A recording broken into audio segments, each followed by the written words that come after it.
Assalamualaikum warahmatullahi wabarakatuh. Alhamdulillah hamdan katsiran tayyiban mubarakan fi kama yuhibbu rabbuna wa yarda. Wa asyhadu an la ilaha illallah wa asyhadu anna Muhammadan abduhu wa rasuluh. Wa usalli wa usallim ala nabiyyina Muhammad wa ala alihi wa sahbihi wa man sara ala nahjihi bi ihsanin ila yaumil wa ba'd. Saudaraku yang Allah muliakan, tidak ada kata yang layak untuk kita angkat pada kesempatan kali ini kecuali bersyukur kepada Allah. Kata puji dan puja kita kepada Rabbul Alamin atas segala nikmat dan karunia yang Allah berikan dan Allah limpahkan kepada kita. Sebagaimana salawat dan salam semoga senantiasa tercurahkan kepada junjungan kita Nabi kita Muhammadin alaihi salatu wassalam, kepada beliau dan seluruh keluarga, sahabat dan orang-orang yang istiqomah berjalan di bawah naungan sunnah beliau sampai hari kiamat kelak. Dan kita meminta kepada Allah Subhanahu wa taala agar Allah memberikan kita ilmu yang bermanfaat. Allahumma inna nas'aluka ilman nafi'a wa na'udzubika min ilmin la yanfa'. Dan kita berlindung kepada Allah dari ilmu yang tidak bermanfaat, ilmu yang hanya teori, ilmu yang hanya retorika, ilmu hanya menjadi pemanis bibir kita. Semoga Allah Subhanahu wa taala jaga kita dari hal itu semua. Dan jika kita terjatuh ke dalam khilaf, kita meminta kepada Allah Subhanahu wa taala agar Allah mengampuni segala khilaf kita dan menjaga keistiqomahan kita dalam berusaha berjalan di atas siratal mustaqim. Dan saudaraku yang Allah muliakan, kita meminta taufik dari Allah Subhanahu wa taala agar kita diberikan kemampuan untuk bisa bersyukur dan bersabar. Bersyukur atas segala nikmat yang Allah berikan kepada kita, walaupun di saat-saat yang tidak nyaman bagi banyak orang kali ini. Dan sebagaimana kita meminta taufik agar kita bisa bersabar, karena syukur dan sabar adalah dua senjata besar seorang muslim. Karena di kondisi yang sesulit apapun, di sana ada nikmat Allah Subhanahu wa taala yang harus dia syukuri jika dia ingin merubah ke arah yang lebih baik lagi. Dan dia harus hadapi dengan sabar agar Allah tidak murka kepada dia dan dia hanya mempersulit dirinya sendiri. Oleh karena itu marilah kita bersyukur dan bersyukur, lalu berusaha bersabar dalam menghadapi hari-hari ini. Sebagaimana salawat dan salam semoga senantiasa kita curahkan kepada Nabi kita Sayyidina Muhammadin sallallahu alaihi wasallam beserta para keluarga, para sahabat dan orang-orang yang istiqomah berjalan di bawah naungan sunnah beliau sampai hari kiamat kelak. Saudaraku yang Allah muliakan, setelah kita berbicara tentang imam besar, seorang yang menjadi panutan yang sangat menginspirasi, Al-Imam Yahya bin Sharaf bin Murri bin Hasan bin Husain bin Muhammad, atau yang biasa dikenal dengan nama Al-Imam An-Nawawi rahimahullahu ta'ala. Tiba saatnya kita memulai kebersamaan kita dengan salah satu karya emas beliau, sebuah buku atau kitab yang diberi nama sesuai dengan maknanya, sesuai dengan kenyataannya, Riyadhus Shalihin, tamannya orang-orang soleh, tamannya orang-orang soleh. Dan banyak ulama menyatakan bahwa kenyataan buku ini seperti penamaannya atau seperti namanya. Buku ini benar-benar menjadi taman bagi orang-orang soleh. Dan ini disampaikan oleh banyak para ulama, diantaranya Al-Imam As-Suyuti ketika mengatakan wa man tatabba'a atharahu fahuwa ma'as salihin fi riyadin uyunuhu jariyah. Barang siapa mengikuti jejak langkah Al-Imam An-Nawawi, barang siapa mengikuti warisan beliau, barang siapa mengikuti ilmu beliau, barang siapa mengikuti legacy beliau, maka dia akan berkumpul bersama orang-orang soleh di taman, di sebuah taman yang mata airnya berjalan dan mengalir. Dan yang dimaksud dia akan berkumpul dengan orang-orang soleh di sebuah taman tidak lain tidak bukan adalah Riyadhus Shalihin. Jadi dia akan Atau ketika dia belajar Riyadhus Shalihin, dia akan benar-benar berkumpul di sebuah taman yang isinya orang-orang soleh. Dan ini juga dijelaskan salah satu pakar fikih besar abad ke-20, yaitu Al-Imam Muhammad bin Shalih Al-Utsaimin, ketika beliau menyatakan bahwa kandungan dan kenyataan buku ini benar-benar seperti namanya Riyadhus Shalihin. Seperti namanya Riyadhus Shalihin.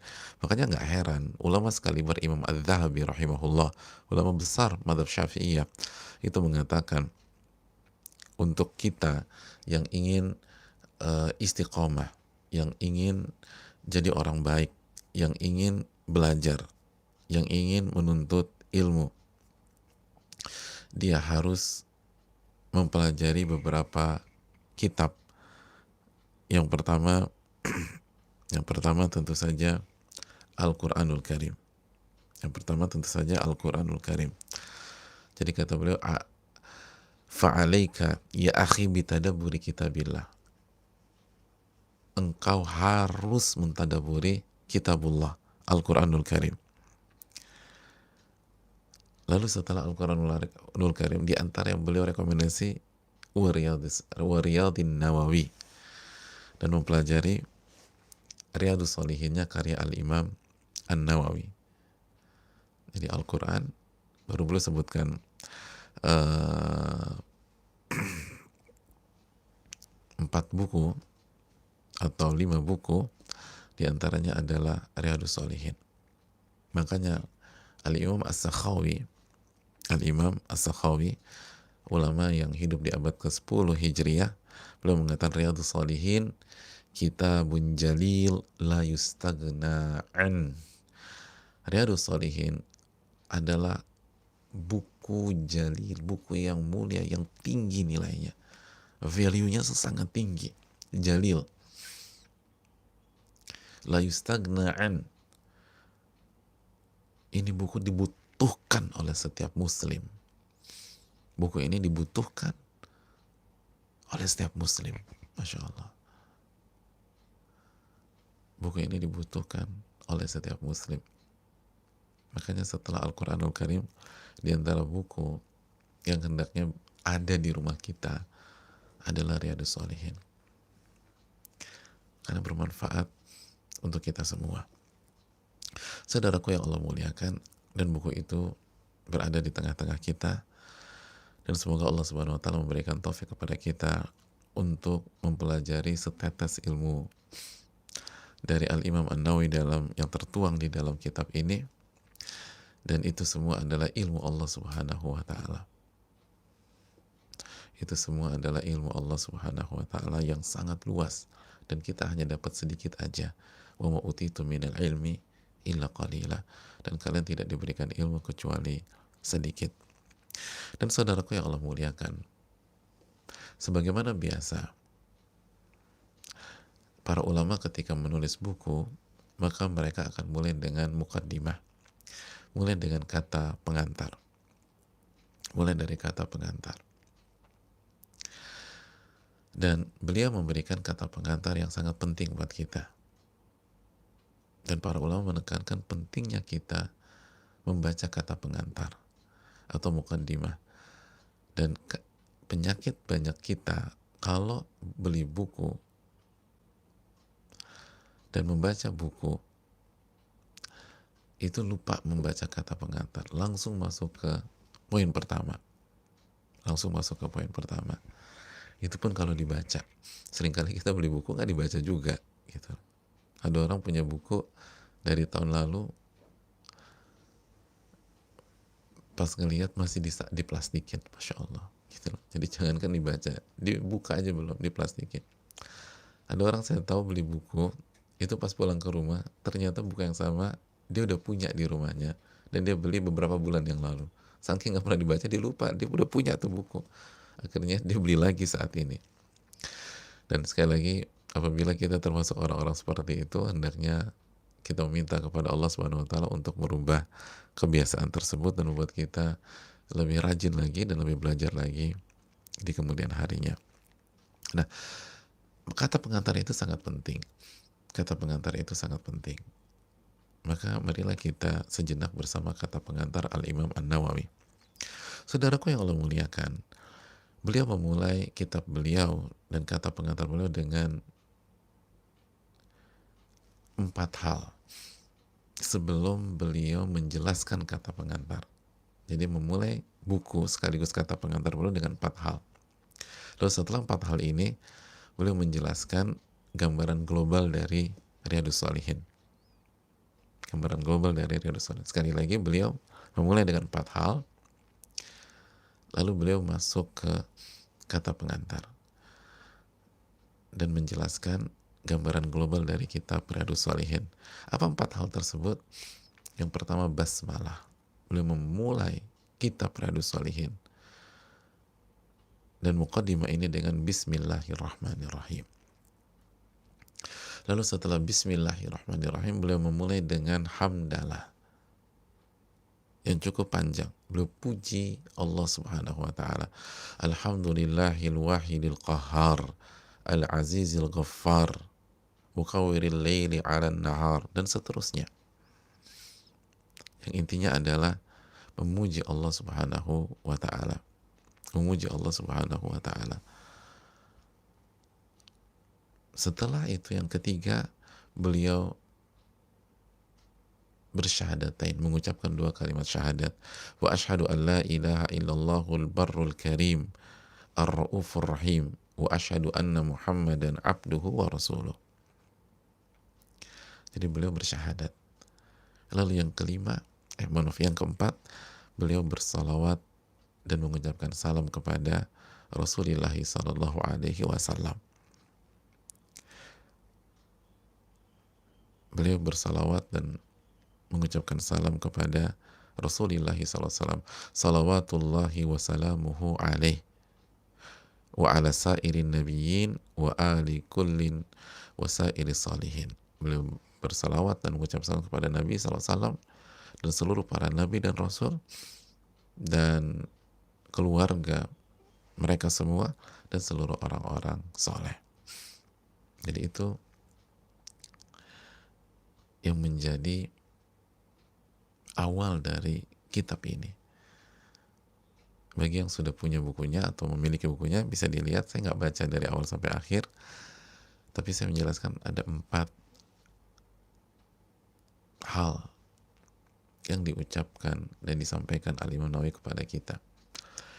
Dan catat baik-baik, saudaraku yang Allah muliakan, bahwa 4 hal ini dijelaskan para ulama seperti Asy-Syaikh Shalih bin Abdullah bin Hamad Al-Utsaimin hafizahullah, merupakan kultur mereka, kulturnya seluruh para ulama dalam menulis kitab.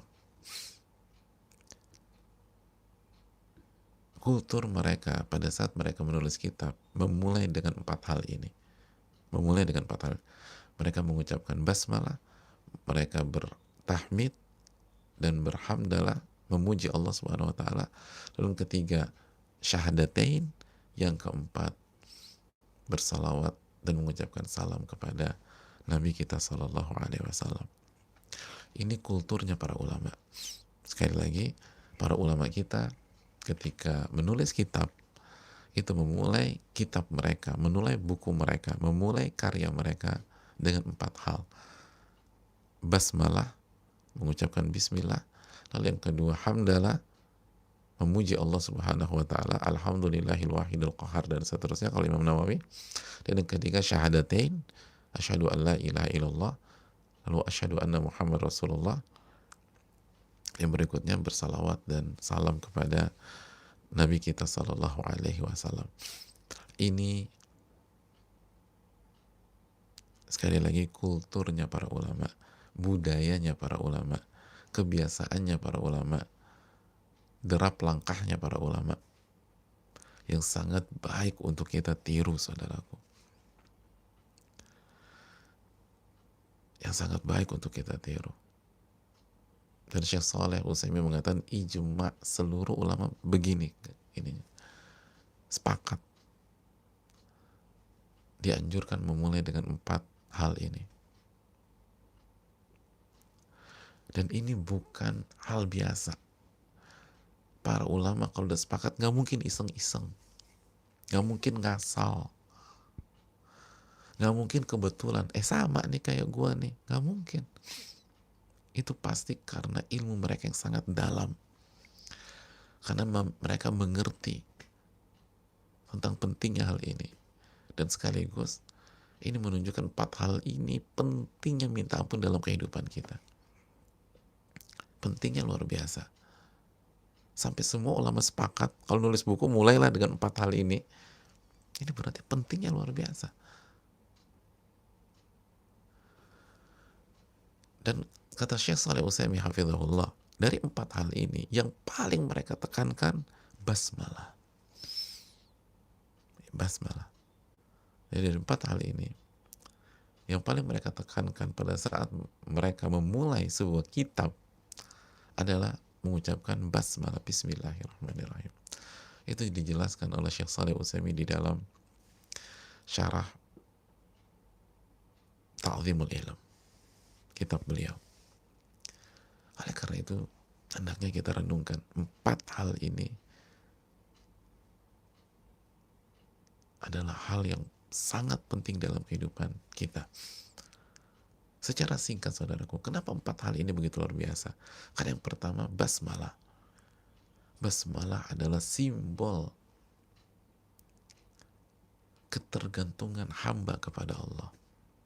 Simbol betapa butuhnya seorang hamba kepada penciptanya, kepada yang maha mengetahui, yang maha kuat, Al-Alim, Al-Qawi, Ar-Rahman, Ar-Rahim. Karena basmalah adalah upaya seorang hamba meminta pertolongan kepada Allah dalam semua urusan-urusannya.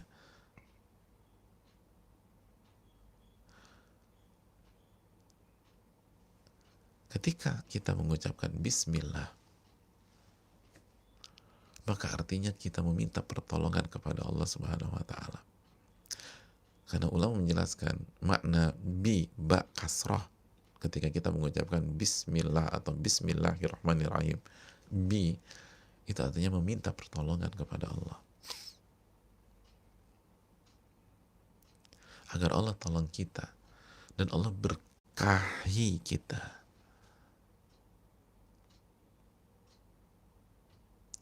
Agar Allah tolong kita dan Allah berkahi kita. Kita beristi'anah. Jadi ketika kita mengucapkan kita misalnya keluar rumah mengucapkan bismillah, artinya ya Allah, aku meminta pertolongan dan keberkahan kepada Engkau ya Allah dengan menyebut namamu yang maha pengasih lagi maha penyayang, atau dengan menyebut namamu. Jadi minta pertolongan dan keberkahan. Makanya ini simbol kebutuhan seorang hamba kepada Allah.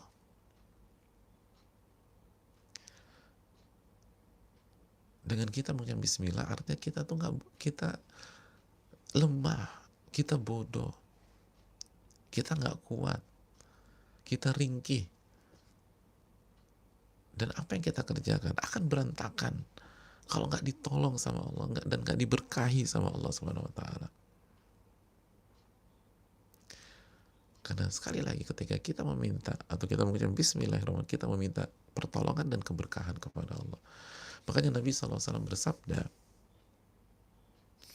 dalam hadis yang dihasankan oleh sebagian para ulama seperti Syekh Abdul Aziz bin Baz, kullu amrin dzibalin lam yubda bismillah fahuwa abtar. Barang siapa setiap aktivitas, setiap perkara yang positif dan tidak dimulai dengan bismillah, maka terputus dari keberkahan. Gak berkah, terputus dari keberkahan. Gak berkah itu. Setiap perkara yang positif dan tidak dimulai dengan bismillah, maka terputus dari keberkahan. Allah subhanallah. Dan lihat, Ketika Imam Nawawi memulai Riyadhus Shalihin dengan bismillah, kita sendiri lihat apa yang terjadi. Berkahnya luar biasa. Sampai hari ini. Sampai hari ini dikaji oleh umat. Dibahas oleh umat. Berkah. Membawa kebaikan bagi jutaan, bahkan mungkin miliaran orang. Kenapa? Karena beliau meminta pertolongan dan keberkahan kepada Allah. Bukan hanya dengan lisan. Bukan hanya dengan goresan pena. Tapi dari lubuk hati yang paling dalam. Dan itulah beliau rahimahullahu ta'ala. Sebagaimana yang sudah kita jelaskan, beliau sangat menjaga hatinya. Beliau sangat muraqabah li amalil qulub. Benar-benar mengawasi amalan-amalan hati beliau. Beliau selalu introspeksi diri. Dan beliau selalu menjaga hatinya agar selalu kembali kepada Allah Subhanahu wa ta'ala. Maka apa yang terjadi? Kitab ini berkah. Makanya saudaraku, yang ini bukti bahwa apa yang disampaikan oleh Nabi itu benar. Kalau ingin keberkahan, mulai dengan bismillah. Makanya kata Syekh Shalih Utsaimin, dari 4 hal di atas, yang paling ditekankan para ulama, basmalah. Basmalah. Dan tanamkan dalam ayat ini, kita butuh pertolongan Allah. Kita butuh keberkahan dari Allah. Maka insya Allah akan berkahi. Lalu setelah basmalah, saudaraku, hamdalah. Atau mengucapkan alhamdulillah. Dan alhamdulillah adalah simbol rasa syukur kita kepada Allah. Simbol rasa syukur kita kepada Allah Subhanahu wa ta'ala. Dan kita tahu bersama surat Ibrahim ayat 7, la in syakartum la azidannakum. Dan apabila kalian bersyukur, aku tambah nikmat tersebut. Aku tambah nikmat tersebut.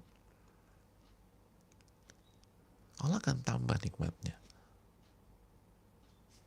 Allah akan tambah nikmatnya. Oleh karena itu saudaraku yang Allah muliakan, dan lagi-lagi terbukti ketika beliau memulai kitab beliau dengan penuh rasa syukur. Alhamdulillah, segala puji hanya milik Allah, bukan milikku. Beliau ingin menekankan, dan seluruh para ulama ingin menekankan, kalau ada pujian, bukan kita yang berhak dipuji. Bukan kita yang layak mendapatkan sanjungan. Yang berhak dipuji adalah Rabbul Alamin. Alhamdulillahil wahidil qahar. Yang Maha Esa dan Maha Perkasa. Bukan kita. Kalaupun ada manfaatnya buku ini, yang berhak dipuji adalah Allah. Itu statement jelas, clear, dan pesan yang nyata dari Al-Imam Nawawi rahimahullah ketika memulai Riyadhus Shalihin. Dan beliau bukan basa-basi.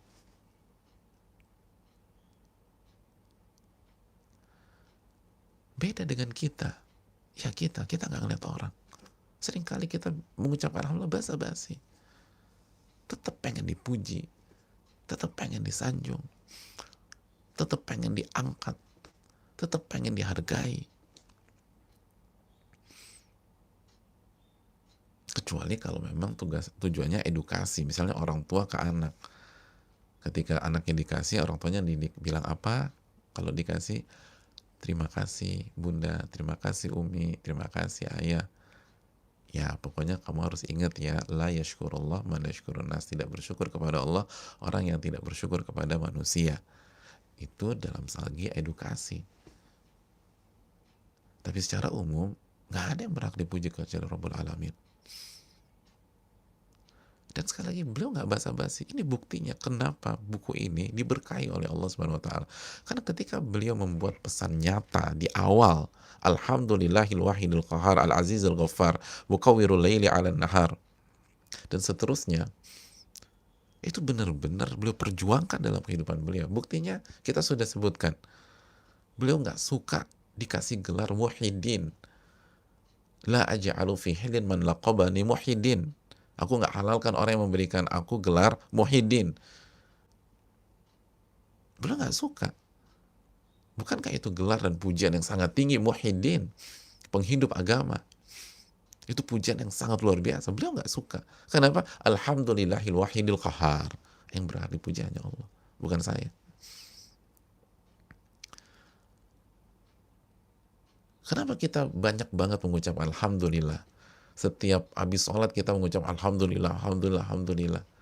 Karena dan hidup kita gitu-gitu aja. Hidup kita nggak berkah.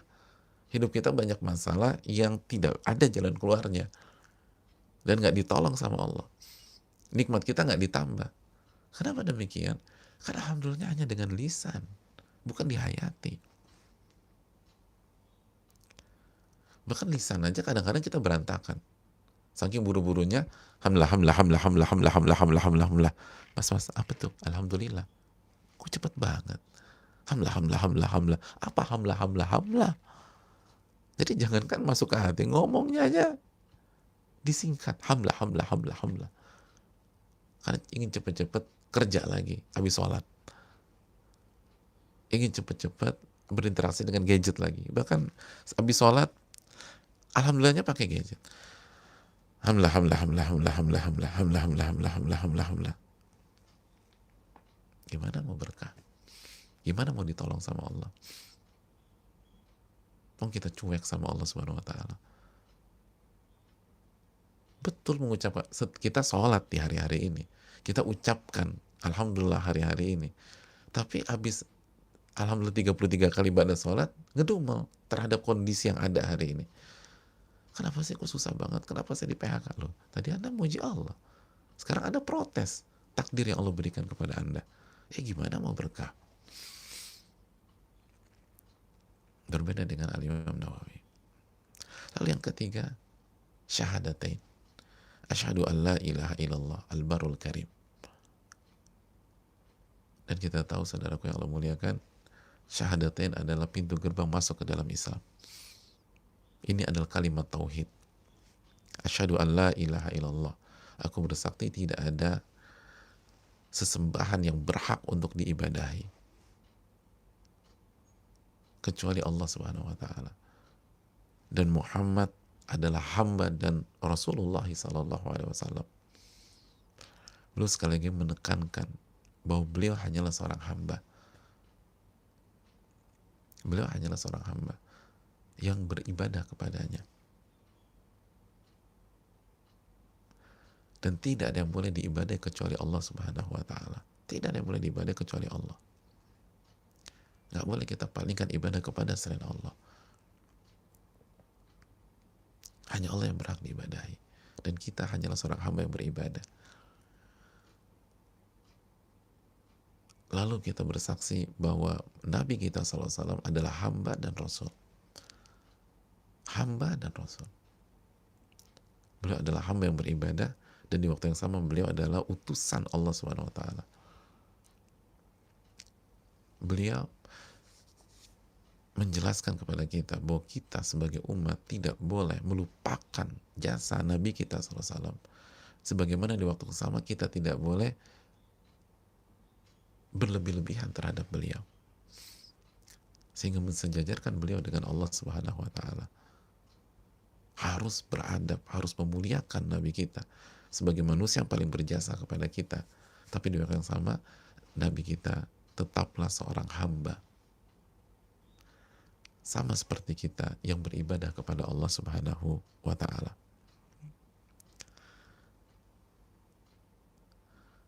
Jadi karya ini dalam bentuk beribadah kepada Allah dan sarana beribadah kepada Allah. Lalu yang berikutnya, beliau bersalawat dan salam kepada Nabi SAW.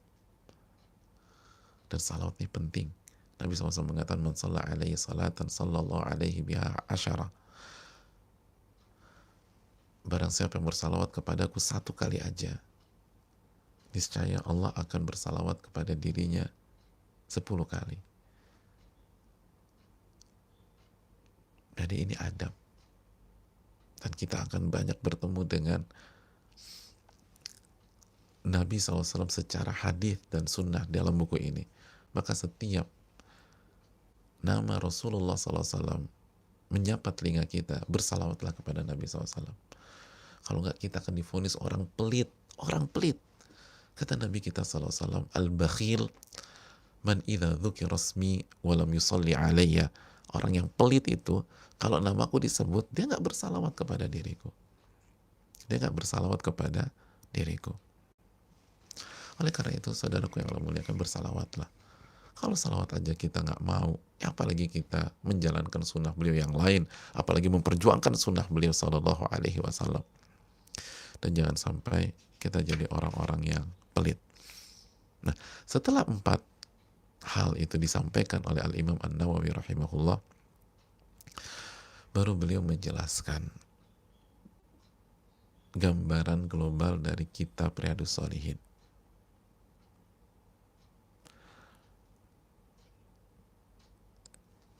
Gambaran global dari kitab Riyadhus Shalihin, yang intinya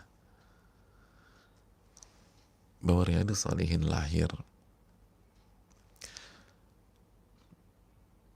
karena tujuan Allah menciptakan kita untuk beribadah kepadanya, untuk menghamba kepadanya.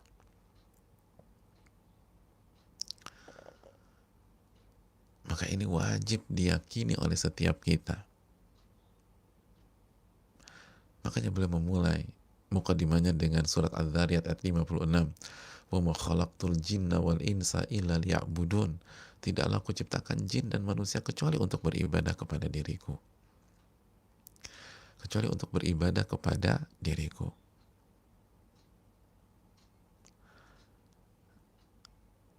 Ma uridu minhum min rizkin wa ma uridu an yut'imun. Dan aku, kata Allah, aku nggak butuh rizki dari kalian. Dan aku juga nggak berharap kalian memberikan makan kepadaku. Aku nggak butuh rizki. Kalian tuh beribadah untuk kalian, bukan untuk aku. Allah ingin mengklirkan semuanya. Wa ma khalaqtul jinna wal insa illa liya'budun. Tidaklah aku ciptakan jin dan manusia kecuali untuk beribadah. Dan jangan salah paham ya, ma uridu minhum min rizkin. Aku nih nggak butuh rizki. Dan aku nggak butuh makanan dari kalian. Nggak butuh makanan dari kalian. Kalian mau beribadah, silakan nggak beribadah, nggak ada masalah.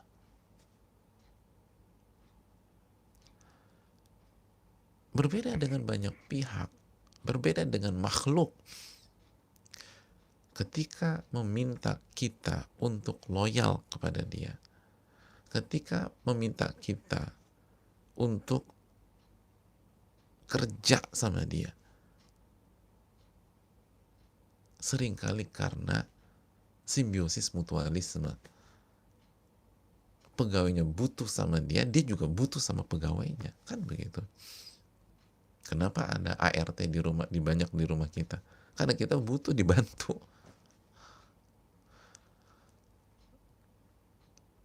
Dalam kondisi begini banyak ART yang pulang dari pekan-pekan lalu atau udah nggak kerja lagi karena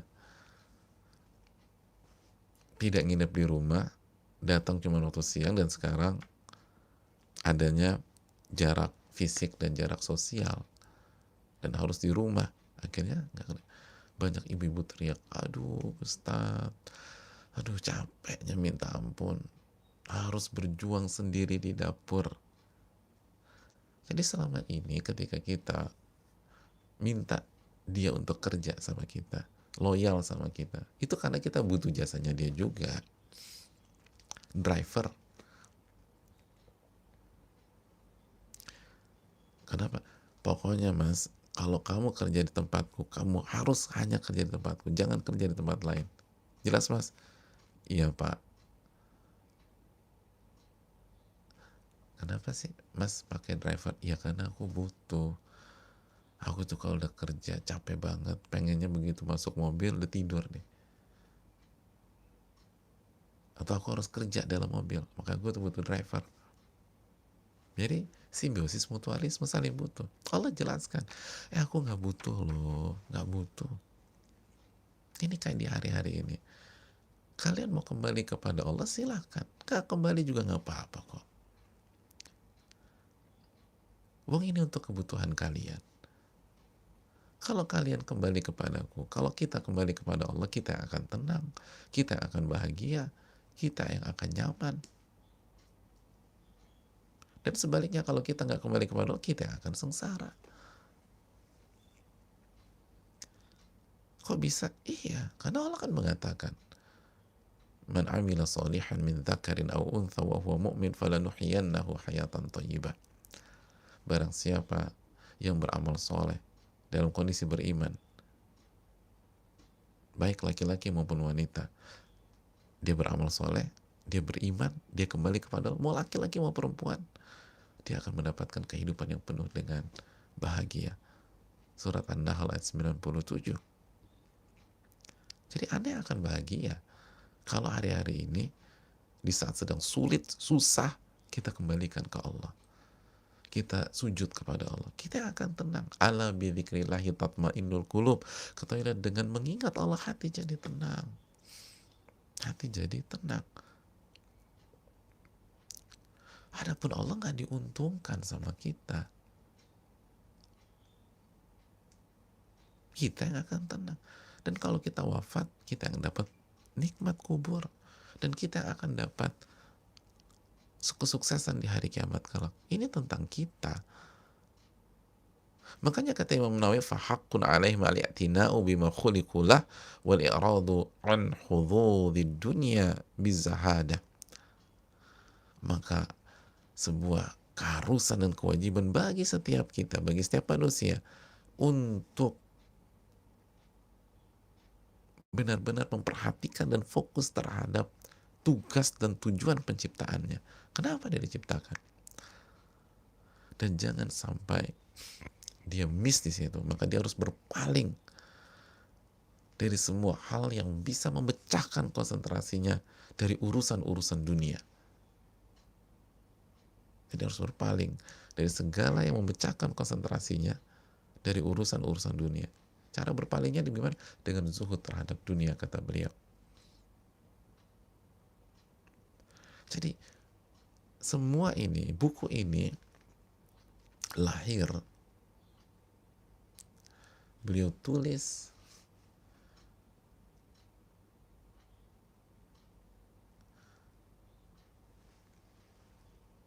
karena sebuah hal yang sangat prinsipal. Karena tugas kita beribadah.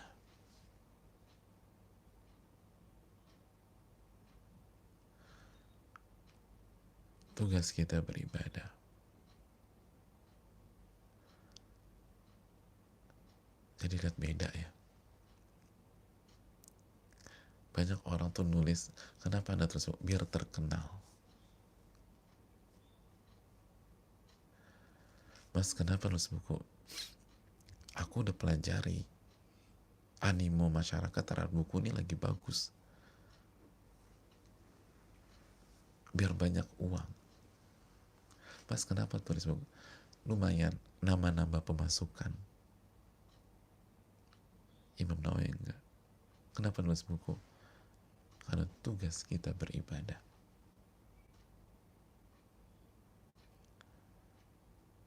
Tugas kita beribadah.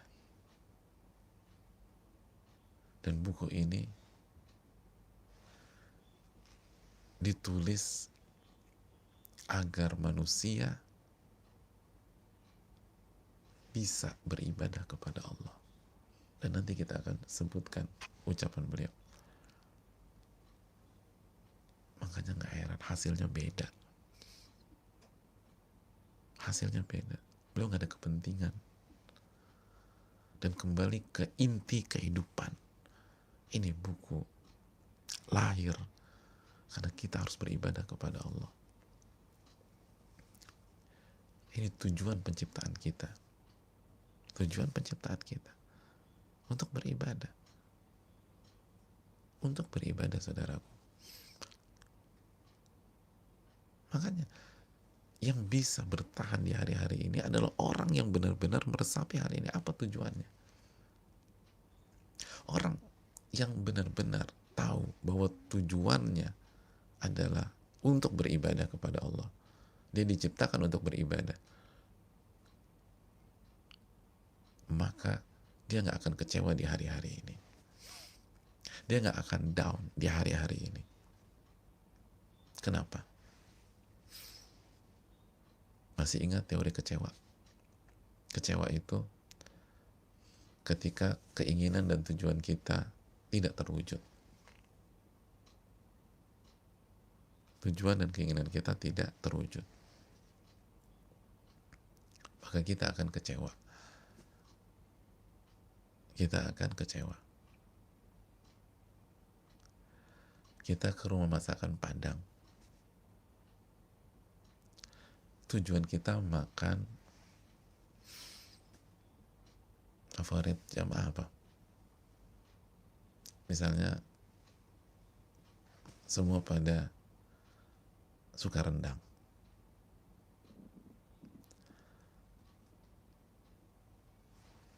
Atau ayam goreng. Atau tunjang. Jadi kita ke rumah masakan Padang itu ngincernya ayam goreng sama tunjang.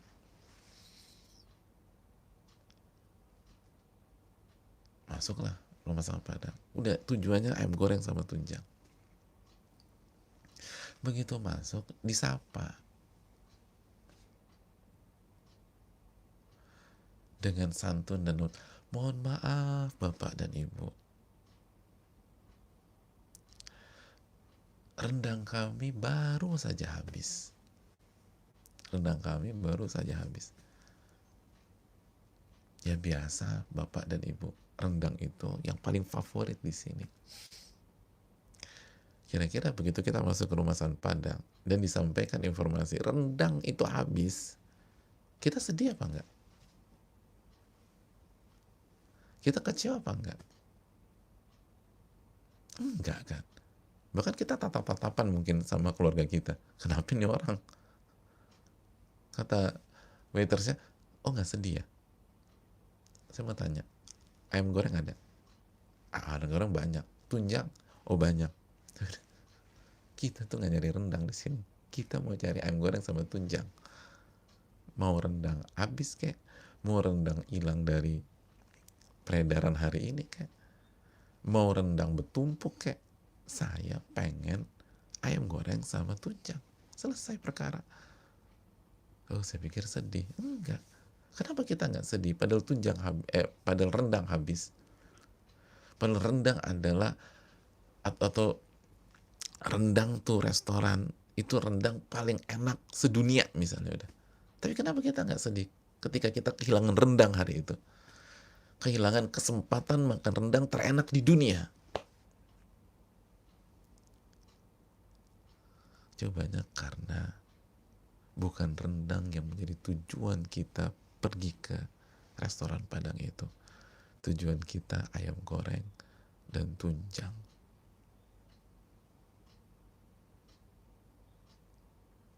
Itu poinnya.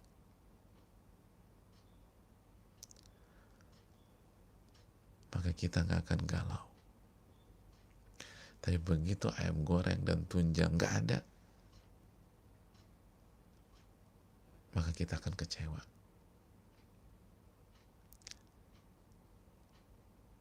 Contoh misalnya kita masuk, kata waitersnya, aduh mohon maaf, ayam goreng sama tunjangnya lagi kosong. Tapi nggak usah khawatir, tunjangnya masih ada. Dan semua orang sepakat, tunjang kita terbaik, seenak, seantero dunia. Jadi nggak usah khawatir, nggak usah kecewa. Bapak dan Ibu masih punya kesempatan makan rendang terenak sedunia. Kita akan senang? Enggak. Cari restoran lain yuk. Loh, kok nggak jadi? Kita tuh tujuannya pengen makan tunjang, pengen makan ayam goreng, atau pengen makan ayam pop.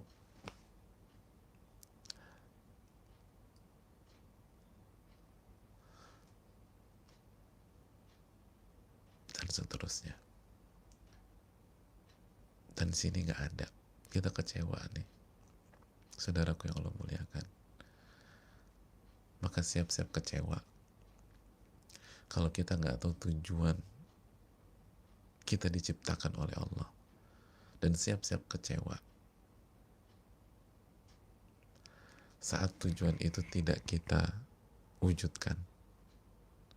Dan orang yang tahu tujuannya itu ibadah, maka kondisi hari ini tidak akan membuat dia down dan kecewa. Kenapa? Sederhana aja.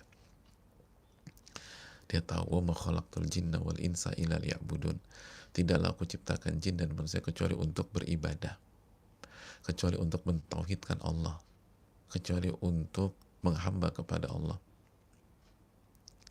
Maka ketika hari-hari ini dia dirumahkan dan dia di PHK, dia akan tanya, dengan saya dirumahkan dan saya di PHK, saya masih bisa nggak ya beribadah kepada Allah? Karena tujuan saya beribadah. Maka jawabannya sangat bisa. Gimana caranya? Jaga sholat, banyak doa, taubat dan istighfar kepada Allah, menuntut ilmu, amalan hati dikuatkan, sabar, ridho kepada takdir, iman kepada Allah. Maka dia nggak akan kecewa. Kenapa? Tujuannya masih bisa diwujudkan walaupun saat susah. Pada saat dia sakit, kontrol positif COVID, dia nggak akan down, dia nggak akan kecewa. Kenapa? Karena dia akan balikan ke diri dia, apa tujuan saya dalam hidup? Ibadah. Ketika saya positif COVID atau positif penyakit lain, saya masih bisa beribadah nggak? Masih, jawabannya. Gimana caranya? Anda masih bisa sholat kan? Iya, itu ibadah. Anda masih bisa istighfar? Jelas, itu ibadah. Taubat, ibadah. Sujud, ibadah. Tapi saya diisolasi, masih bisa sholat di ruang isolasi? Bisa, itu ibadah. Gak ada tempat untuk kecewa. Kenapa? Karena tujuan tetap bisa dilaksanakan. Gak ada beras, gak ada makanan, gak down atau kecewa. Kenapa demikian? Tanya lagi, tujuan saya hidup apa? Ibadah, bertauhid kepada Allah, ridho terhadap takdir Allah, sabar, masih bisa. Ketika nggak ada beras dan makanan, masih bisa. Hati tenang. Ketika orang lain susah, kita dikasih banyak harta sama Allah hari ini, kita nggak jumawa. Kenapa? Tujuan saya bukan harta, ibadah. Gimana cara beribadah ketika dikasih harta? Bersyukur kepada Allah. Udah syukur. Yang bikin kita hancur, saudaraku, ketika tujuan kita salah. Ketika tujuan kita salah, kenalah hari-hari ini, oh hancur. Ketika tujuan kita uang misalnya, lalu kita di PHK, berantakan kita.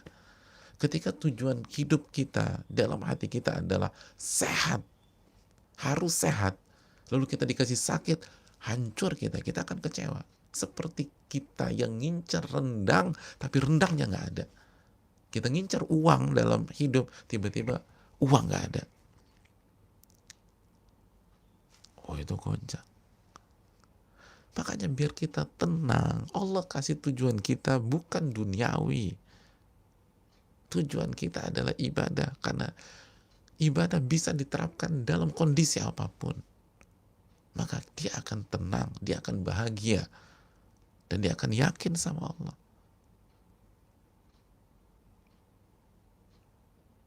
Dan Allah akan tolong dia. Dan karena itulah kitab ini dilahirkan dan ditulis. Semoga bermanfaat. Dan insya Allah kita akan lanjutkan di hari esok, jika Allah izinkan dan jika Allah tolong kita. Sekali lagi, kitab ini diawali dengan meminta pertolongan kepada Allah, basmalah, lalu memuji, bersyukur kepada Allah, hamdalah, lalu bersyahadatain, asyhadu an la ilaha illallah, bahwa menjelaskan tidak ada zat yang berhak diibadahi, tidak ada sesembahan yang berhak untuk diibadahi kecuali Allah, dan Muhammad adalah hamba Allah dan Rasulullah, maka beliaulah yang harus kita ikuti. Lalu bersalawat dan salam kepada Nabi kita Sallallahu Alaihi Wasallam.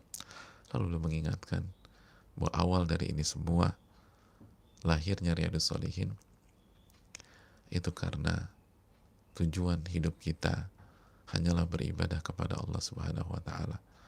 Dan kitab ini sebagai sarana untuk beribadah kepada Allah Subhanahu wa taala, bukan ajang mendapatkan panggung dunia, bukan ajang untuk mendapatkan uang dan harta, bukan ajang untuk populer dan dikenal orang. Dan itulah membuat buku ini begitu berkah sampai hari ini. Ini bisa disampaikan, semoga bermanfaat. Wassalamualaikum warahmatullahi wabarakatuh. Subhanakallahumma wa bihamdika, asyhadu an la ilaha illa anta, astaghfiruka wa atubu ilaik. Assalamualaikum warahmatullahi wabarakatuh.